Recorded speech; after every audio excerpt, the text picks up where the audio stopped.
हाँ पीयूष, बताओ भाई डाउट्स।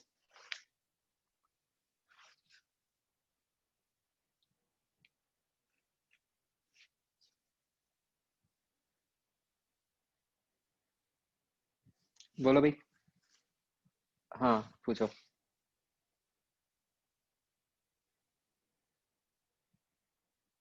सर स्क्रीन शेयर कर दूं?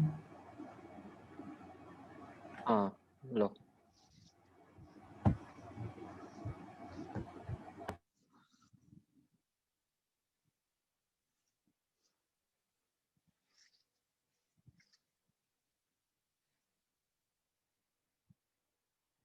ये वाला क्वेश्चन। हम्म।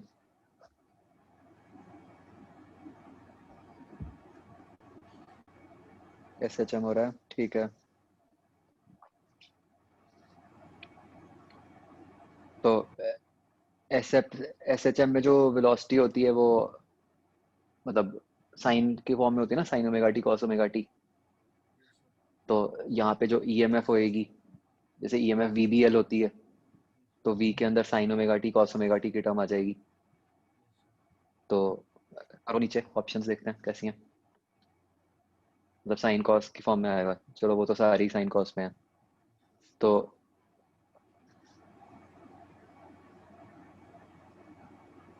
ऊपर करना। तो अब हम ये देख लेते हैं कि ये इन्होंने फील्ड्स की डायरेक्शंस भी दी हुई हैं।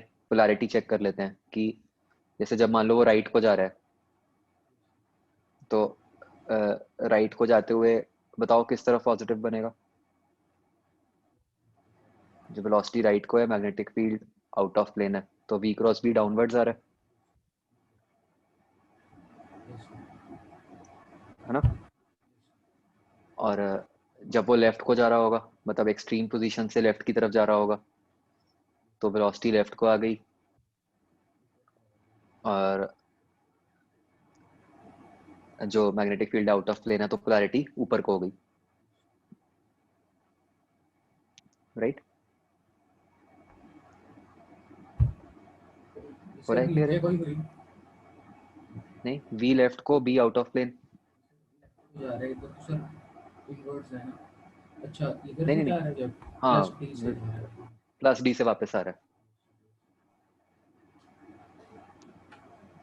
तो लेफ्ट तो ऊपर को हो गई। और जब अब वो जीरो से लेफ्ट की तरफ जा रहा होगा, तो क्या होगा? तो अ, तो V क्रॉस B जो है वो नीचे को आ गया, माइनस में आ गया। और जब वो माइनस D से जीरो की तरफ आ रहा होगा, तो वो प्लस में आ गया,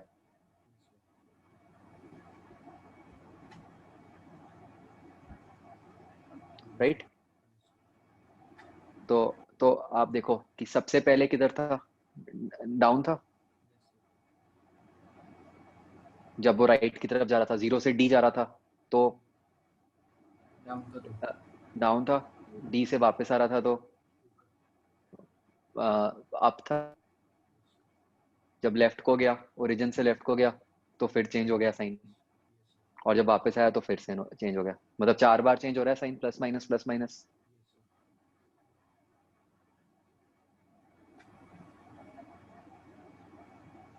जो 4 अलग अलग पार्ट्स बन रहे हैं मोशन के, उन चारों में अलग अलग साइन चेंज हो रहे हैं ना।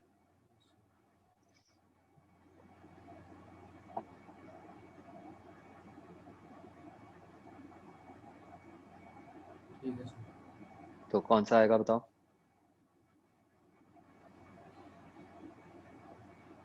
कौन सी ऑप्शंस कट गई?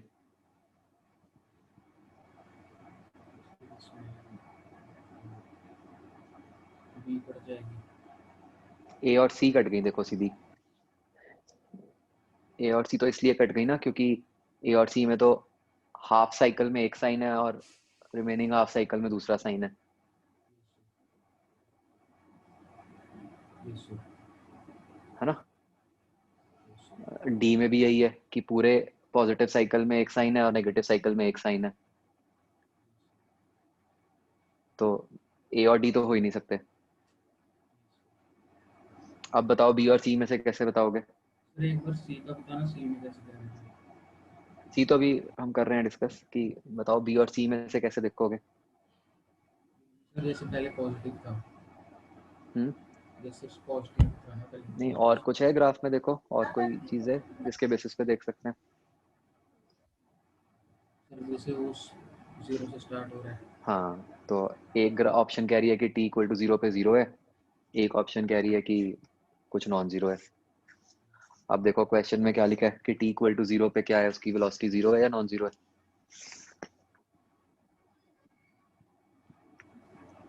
टी इक्वल टू जीरो पे तो लिखा हुआ है ना मूविंग टू द राइट, तो उसकी वेलोसिटी है, बी आ जाएगा। तो बी आ जाएगा। ठीक है सर। Yes. हाँ शोभित बताओ भाई। चार्ज वाला क्वेश्चन भेजा था आपने, उसका अलग आ रहा था आंसर। कौन सा? चार्ज वाला चा- क्वेश्चन। हम्म, उसका वही आएगा यार जो मैंने भेजा था। सर मतलब अब ये माना हुआ है कि जो अंदर चार्ज है वो स्फेयर पे पोटेंशियल ही नहीं लगा रहा। हम्म, वही बात तो उसमें है समझने वाली। सर जैसे पहले उसके अंदर एक चार्ज इंड्यूस हुआ जो नॉन यूनिफॉर्म है, हाँ लेकिन बाहर यूनिफॉर्म चार्ज इंड्यूस हुआ। बाहर यूनिफॉर्म है, तो यस। जब इन कोई भी हम लेके आएंगे कोई ऑब्जेक्ट चार्ज बॉडी इन्फिनिटी से उसके सरफेस तक, तब उसे उतना वक्त तो करना पड़ेगा के क्यू बाय आर।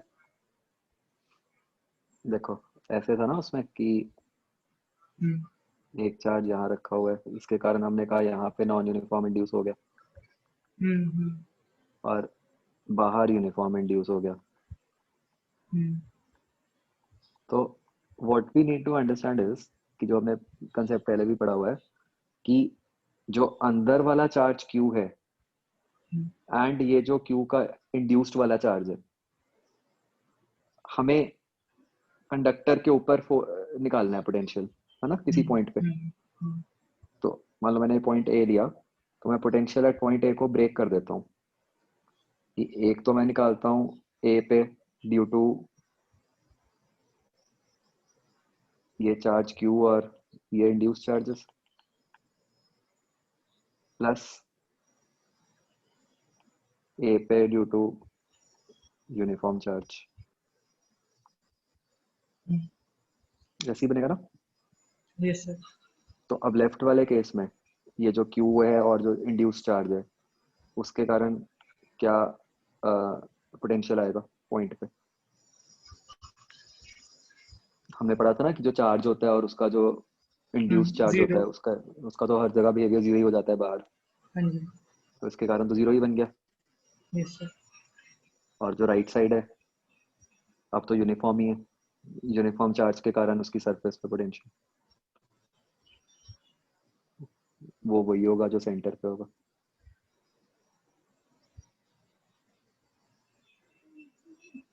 सुजल जी, जो ये बाहर इंड्यूस हुआ चार्ज वो तो क्यू है,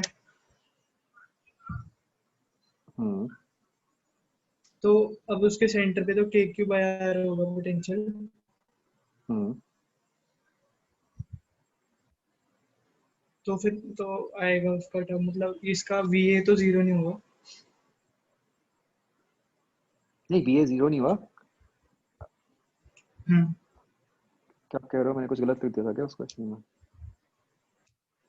क्या थी वैल्यूज, मतलब इस अरेंजमेंट का पोटेंशियल के क्यू बाय ये आएगा R. Yes sir, yes sir. तो मतलब अरेंजमेंट थी कि जो रेडियस है वो कैपिटल आर है, और एक क्यू चार्ज है वो 0.8 आर दूर पड़े सेंटर से। ये था है ना, एक सेकंड।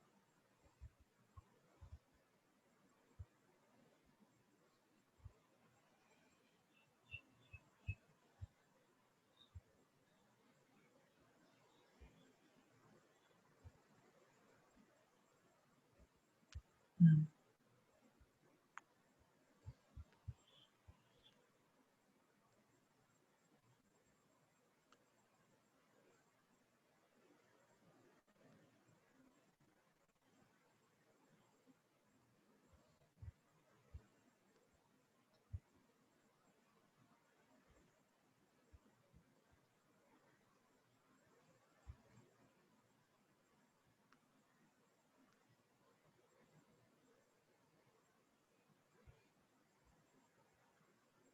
तो क्वेश्चन तो ये था ना कि शेल पे चार्ज कितना है। सर इसमें VA 0 बना हुआ है यहाँ पे, जो पहली वी ए जीरो नहीं बना हुआ। हम तो ये कह रहे हैं कि शेल के ऊपर कितना चार्ज होगा फाइनली। अच्छा अच्छा, रुक मेरे को, मैंने क्या गलती की है। मैंने ये वो चार्ज निकाला है जो आउटर सरफेस पे, हाँ सही हो गया ना। ये चार्ज है आउटर सरफेस पे, और एक चार्ज माइनस क्यू अंदर भी तो होगा। टोटल चार्ज तो शेल के ऊपर -7 Q/4 ही हो गया। अच्छा यस सर। बस यही था।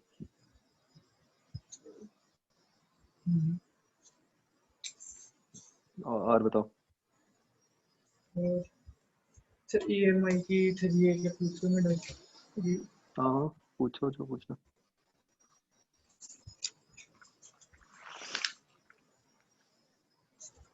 सर पार्ट एल का थर्ड का ऑप्शन दिया है।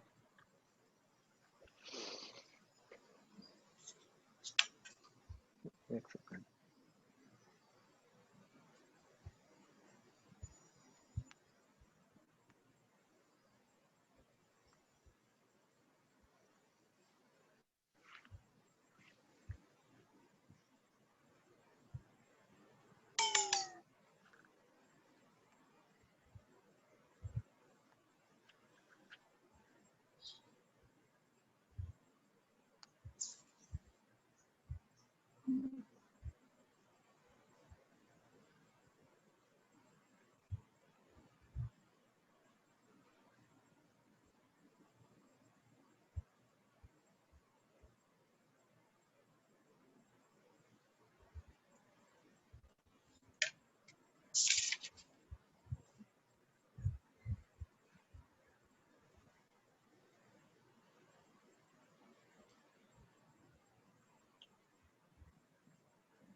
क्या कह रहे थे इसमें। पार्ट एल के थर्ड का ऑप्शन दिया है।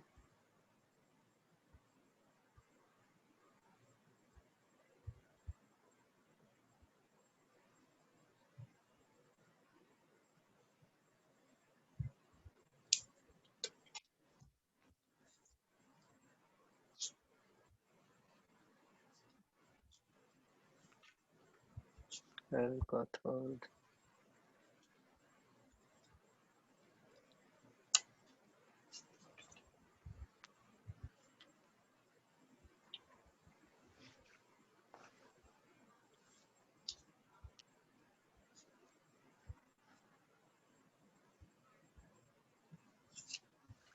तो इसमें अगर आप इसकी इक्वेशन अज्यूम करते हो,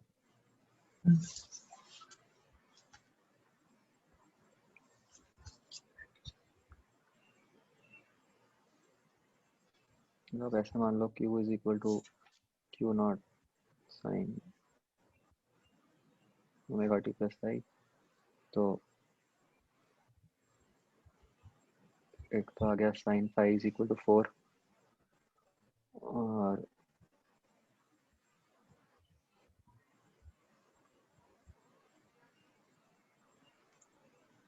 dQ/dt is equal to Q0 omega cos omega T plus phi. तो t इक्वल टू 0 डालेंगे तो Q0 omega cos phi is equal to -√5।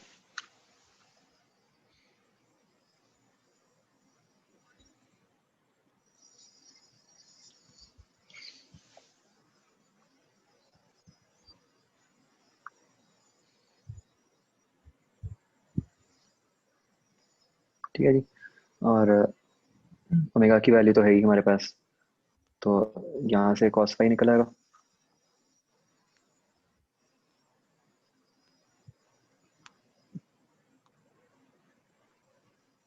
तो फिर हमने बस इस एक्सप्रेशन में ओमेगा टी प्लस फाई को पाई/2 करना है। तो जो क्यू नॉट है वो 6 आ रहा था पाई बाय जो 2 तो अच्छा, इसमें ये देख लो कि अ, ये जैसे फाई की वैल्यू ऑप्ट्यूस आएगी,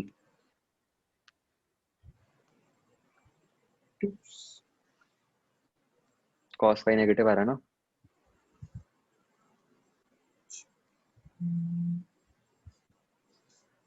अच्छा yes, अच्छा, तो फिर हमें हम्म, उसके बाद ये देखना होगा ना कि मतलब बेसिकली वो 270 कवर होगा। okay, हम्म, तो सर फिफ्थ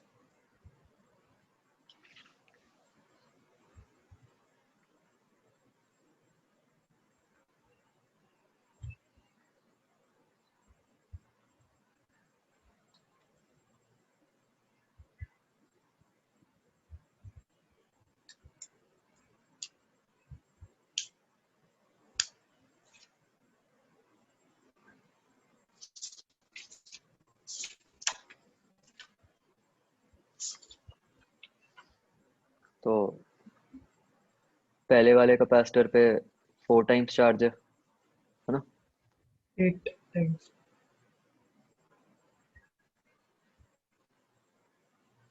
8 टाइम्स की, और वी बी माइनस वी है, तो इसकी पोलैरिटी ऐसे हो गई, और उधर से D C minus D V D इसकी ऐसे हो गई, तो इस पे सी वी नॉट चार्ज है, और इस पे 8 सी वी नॉट चार्ज है, और इस इंस्टेंट पे करंट 0 है।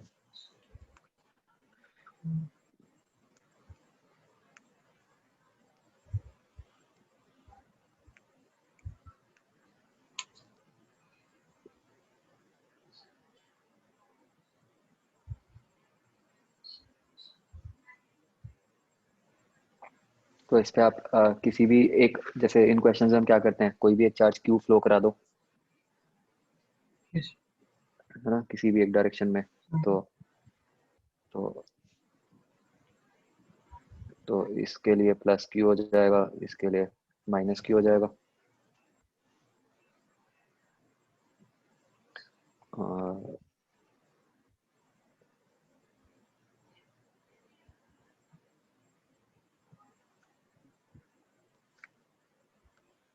अगर मैं किरचॉफ लिखता हूँ तो 8 C V naught minus Q by 2 C minus C V naught plus Q by सी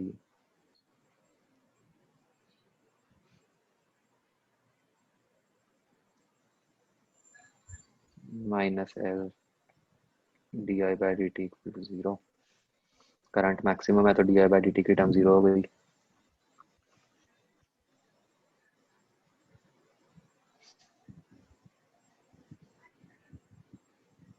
ठीक है, तो इससे आपके पास क्यू की वैल्यू निकल आएगी, तो इससे बी ऑप्शन हो जाएगी। yes, ठीक है, अब अब ए ऑप्शन कैसे होएगी एनर्जी कंजर्वेशन से,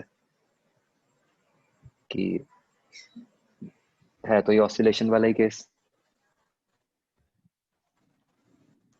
तो सर इसमें हम क्यू क्यू कैपेसिटर का जनरल नहीं निकाल सकते इन दोनों को? क्या मतलब जनरल जनरल कैसे इक्वेशन है, जैसे क्यू ए बी वाले कैपेसिटर पे 8 C V naught minus Q naught sine omega T. वो तो फिर वो बात है ना कि आप इस इक्वेशन ये जो बन रही है इसको सॉल्व कर लो, तो वो तो एस एच एम की इक्वेशन ही बन जाएगी फिर ना। इससे ओमेगा क्यू नॉट कैसे निकालेंगे? इस इक्वेशन से क्या कह मतलब रहे हो, उससे तो ओमेगा आएगा, क्यू नॉट कैसे निकालेंगे? ये वाली क्यू जो नॉट, इक्वेशन है उससे ओमेगा आएगा ना, सिर्फ साइन ओमेगा टी वाला। हाँ एस एच एम की इक्वेशन आ जाएगी। हाँ, आप क्या कह रहे हो, जैसे हम वो क्यू कि क्यू ए बी जैसे हम लिखेंगे कि 8 C V naught minus Q naught sine omega T, तो इसमें ओमेगा पता लग जाएगा, लेकिन क्यू नॉट कैसे बताएंगे? क्यू नॉट किसको बोल रहे हो आप?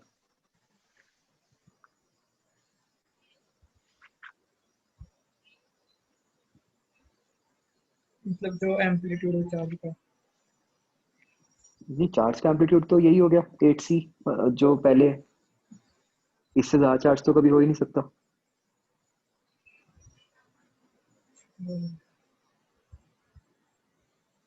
मतलब हम 8 CV0 फिर सही ना ओमेगा टी लिखेंगे। नहीं नहीं, आपके पास जो नीचे इक्वेशन बनी, उससे आपके पास हम्म। क्यू की, स्मॉल क्यू की इक्वेशन आ गई एसएचएम की टर्म्स में। Yes sir. हम्म। ठीक है ना? तो चार्ज की इक्वेशन हाँ किसी जी। भी इंस्टेंट पे क्या बनी? दोनों पे, मतलब पहले वाले पे 8 CV0 माइनस क्यू, दूसरे पे CV0 प्लस क्यू, मतलब कुछ ऐसा बन जाएगा ना। Yes sir. अच्छा आप ये कह रहे हो, अच्छा आई थिंक अब मैं समझाऊँ आपका क्वेश्चन। आप ये कह रहे हो कि ये इक्वेशन बन गई हमारे पास, तो इस इक्वेशन में जो क्यू है, अ, उसके अंदर जो यहाँ पे साइन ओमेगा टी आएगा, स्मॉल क्यू की मैक्सिमम वैल्यू क्या है ना? ये क्वेश्चन था शायद। Yes sir. Yes sir. हाँ, तो सोचो यहाँ से स्मॉल क्यू की मैक्सिमम वैल्यू कैसे निकाल सकते हो? वैसे ये क्यों निकालना चाहते हो आप स्मॉल क्यू की मैक्सिमम वैल्यू? इस क्वेश्चन की तो जरूरत नहीं है,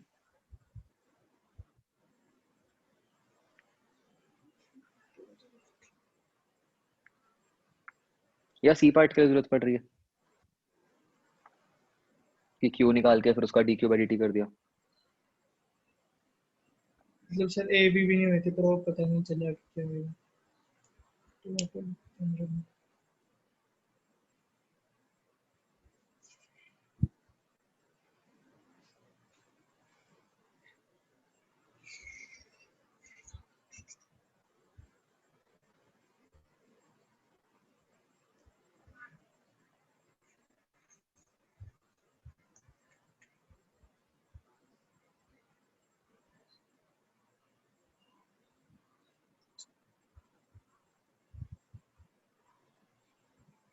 तो ये वही बन गया ना, देखो जो क्यू की वैल्यू आएगी,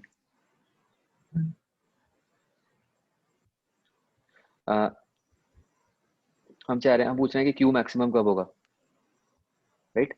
क्यू मैक्सिमम तब होगा जब D Q by D T zero होगा, मतलब जब करंट जीरो होगा। Yes sir.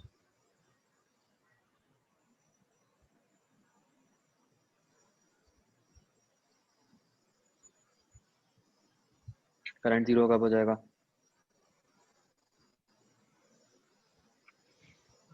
Sir Q maximum नहीं पूछा, आई मैक्सिमम पूछा है।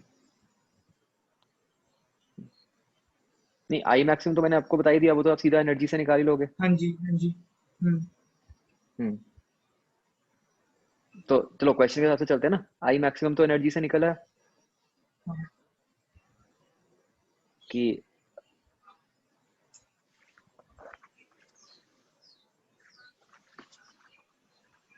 जो करंट होगा वो कैसे लगाओगे एनर्जी, बताओ?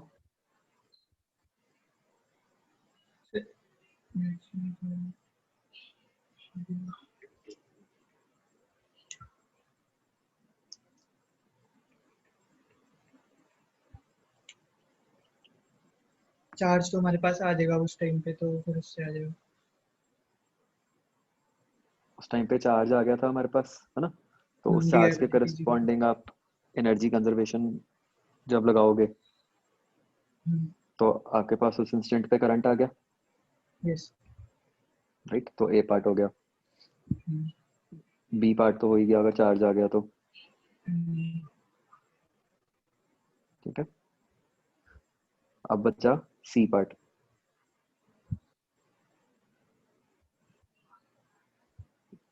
करंट की इक्वेशन कैसे निकालोगे, बताओ?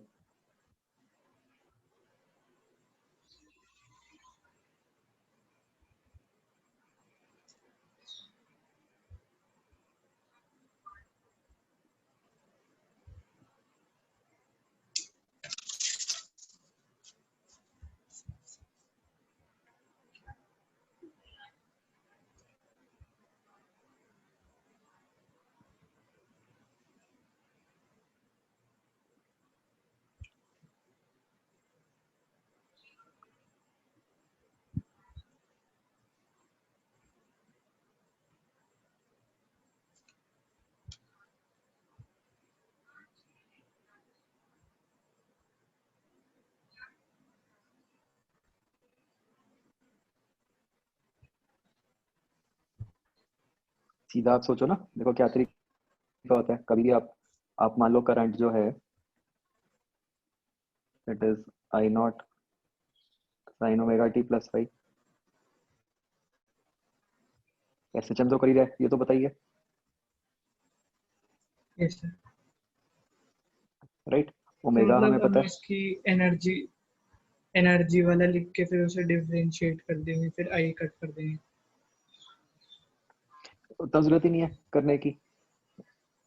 मतलब एनर्जी वाला डिफरेंशिएट करोगे उससे तो आपके पास वो सिर्फ मैक्सिमम या मिनिमम वैल्यू आएगी ना।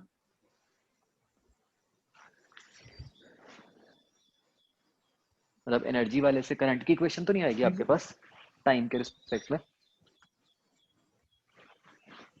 सर आ जाती है उससे, मतलब जैसे पहले कट किया तो डी आई बाई वो डी तो टी फिर हर किसी, D Q by D T हर किसी में पहले फिर वो तो कट फिर कर पूरा देंगे। सॉल्व करोगे ना। मतलब एसएचएम की इक्वेशन आ जाएगी, उससे एसएचएम की वैल्यू लिख दी आपने कि आपके पास कुछ इस टाइप का हम्म। बन गया D square I by D T square plus something into D I by D T something into I is equal to zero.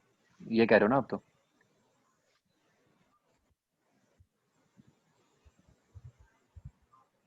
Sir मतलब D I by D T नहीं आएगा, सीधा D square I by D T और I आएगा। हाँ वही कह रहा हूँ, D square I by D T और आई आ गया तो आई में एसएचएम की इक्वेशन आ हाँ गई। जी हाँ जी। तो वो करने की सारा कुछ हम्म। करने की जरूरत ही नहीं है। ये तो हमें सीधा ही पता है कि एलसी सर्किट है। Sure. तो तो आई जो आएगा वो तो आई नॉट कुछ sign omega T plus five का ही आएगा। मतलब वो उसमें आपको उस इक्वेशन से भी तो आप फाइनली यही लिखोगे। Yes. तो ये आ गया। अब इसमें बस आपने वैल्यू पुट करनी है। आई नॉट तो आपने ए पार्ट में निकाल ही लिया। एक पता है कि टी इक्वल टू जीरो पे करंट जीरो ही है तो फाइव जीरो आ गया। हम्म। तो simple I not sine omega T की फॉर्म में बन गया।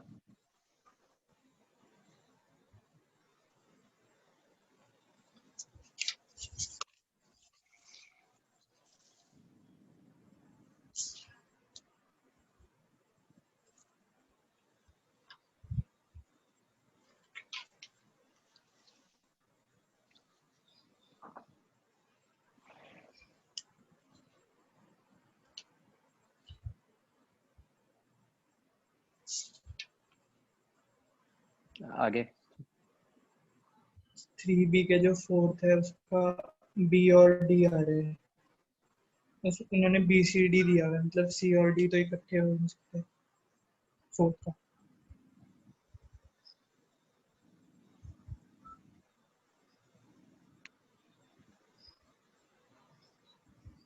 नहीं वो उस तरह होगा ना।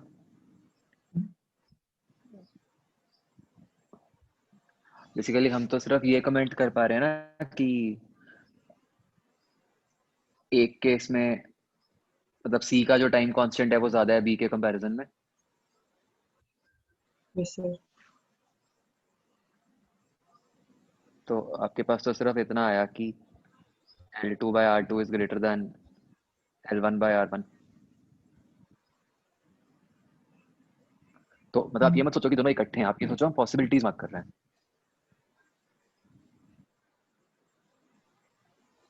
तो पॉसिबिलिटीज तो क्या क्या हो सकती हैं देखो।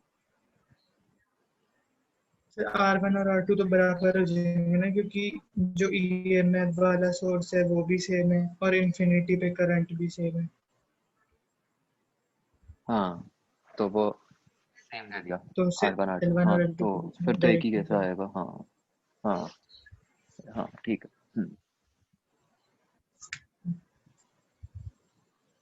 और मल्टीपल का सेकंड।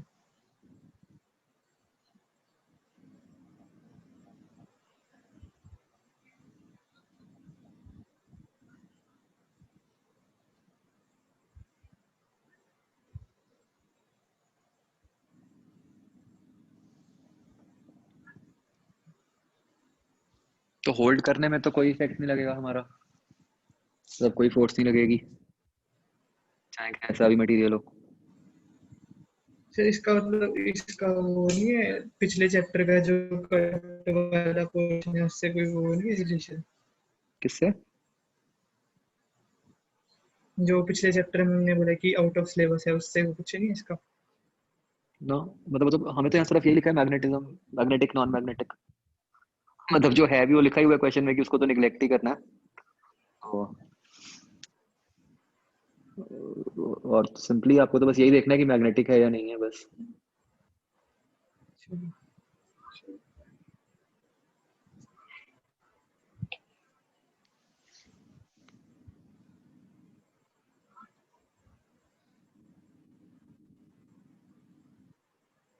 फिर सी और कैसे आया बताओ। सेकंड का? सी, इसी का सी, C option.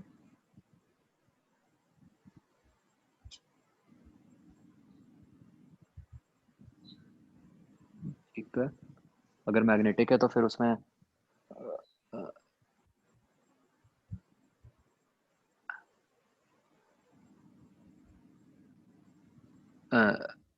Even if it is magnetic, metal तो है ही ना।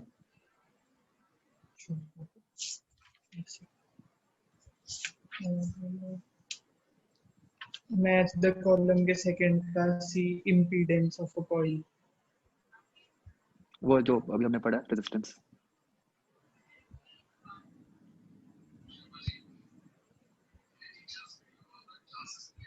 हमने रिएक्टेंस नहीं पढ़ा, वो इम्पीडेंस अभी पूछा था। मतलब आ जाएगा, अभी अगली क्लास में आ जाएगा। और फोर्थ का जो सी है उसका आर भी आ रहा है।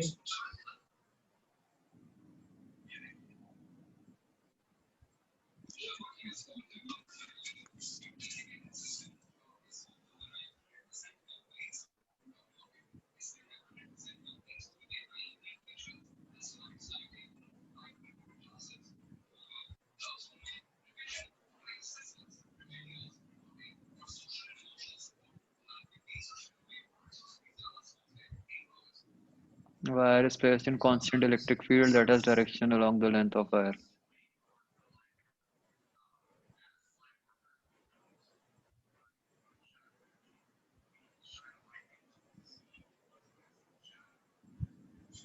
R option, constant potential difference at the end of the wire.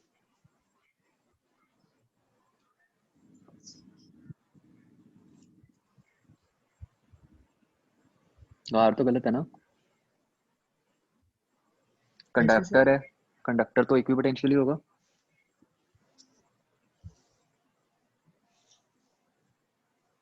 फिर उसके अंदर फील्ड जीरो करने के लिए वो चार्जेस कोने पे नहीं चले गए?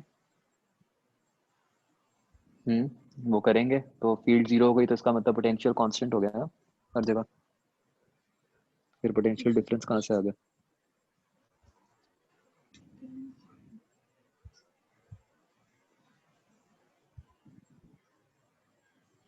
जीरो सर कांस्टेंट भी नहीं काउंट करते? नहीं,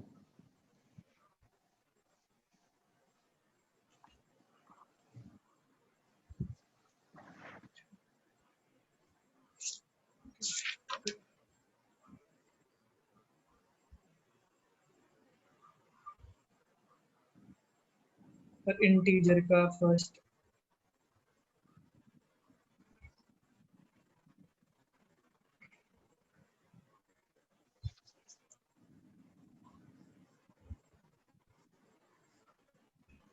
इसमें आर इफेक्टिव क्या लेना है, R1 प्लस R2/2?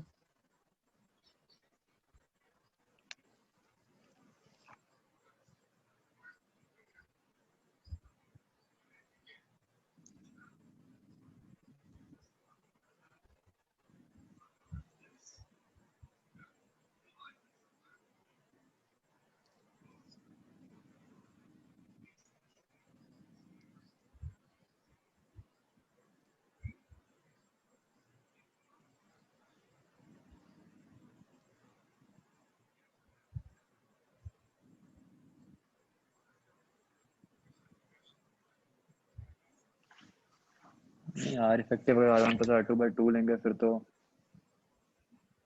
इंटीग्रेशन की जरूरत नहीं पड़ेगी।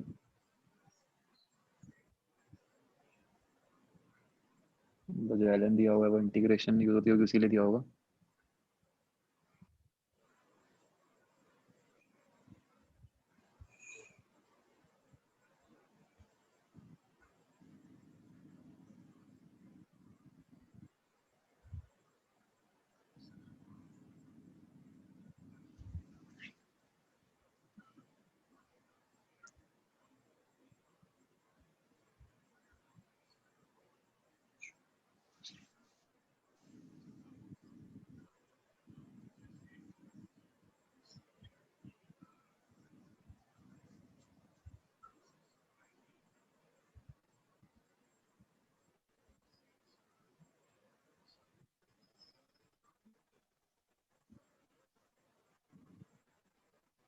सर इसमें हम डायरेक्टली ले आ सकते हैं कि म्यू नॉट एन ए वाला एन की एन को R1 प्लस R2/2 से निकालें।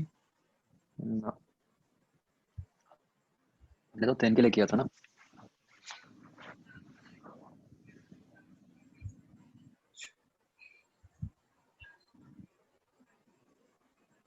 कितना थिन होना चाहिए जिस उस रिजल्ट के लिए? नहीं ऐसे नहीं होता, मतलब जब थिन होता है तो ऐसे अलग अलग वैल्यूज नहीं दी होती, जब स्पेशली रेशो वगैरह दी उससे है। उससे भी 7.7 से 7.7 आंसर 8 दिया हुआ था। नहीं नहीं, मतलब थोड़ा तो अब क्वेश्चन की लैंग्वेज से ही सेंस करना पड़ता है हमें। अच्छा, ठीक है सर, तो इंटीग्रेशन से करने की कोशिश उस करेंगे। पर ट्राई करो। हाँ और जो 8th है उसमें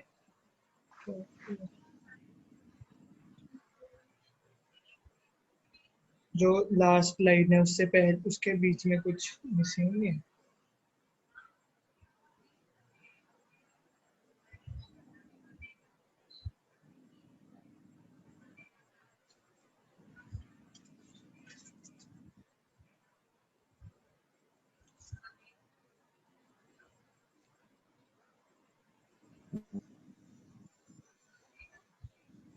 कुछ मिस हो गया।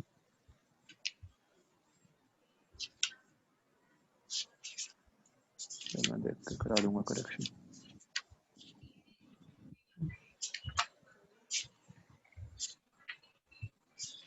ठीक है जी, डन। हाँ जी, थैंक यू।